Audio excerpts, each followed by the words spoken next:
சாம்பார் எப்படி உருவானது அப்படிங்கிறது ரொம்பவே சுவாரஸ்யமான கதை. பல பேருக்கு தெரிஞ்சிருக்கலாம், சில பேருக்கு தெரியாதவங்களுக்காக இந்த பதிவு. ஷாகுஜி அப்படிங்கிற ஒரு மன்னர் நம்முடைய தஞ்சாவூர் பிரதேசத்தை, மராட்டிய மன்னர், அவர் ஆட்சி பண்ணிட்டு இருக்காரு. அவர் யார் அப்படின்னா சத்ரபதி சிவாஜியுடைய ஒன்றுவிட்ட சகோதரருடைய மகன். அவர் ஆட்சி பண்ணிட்டு இருக்காரு.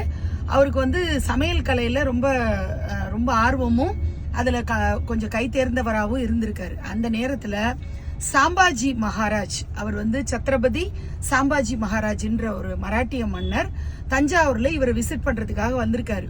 அந்த நேரத்துல சமையல்காரர் இல்ல.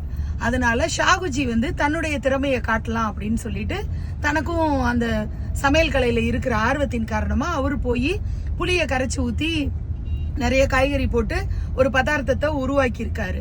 இவரை கௌரவப்படுத்தணும் அப்படிங்கிறதுக்காக.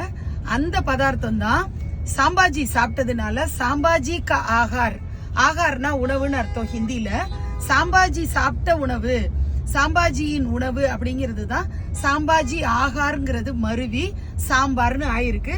அது தென்னிந்தியா தஞ்சாவூர்ல தொடங்கி இந்தியா முழுவதும், ஏன் இன்னைக்கு உலகம் முழுவதும் சாம்பார் பிரியர்களுக்காக இந்த பதிவை நான் அர்ப்பணம் பண்றேன். நன்றி.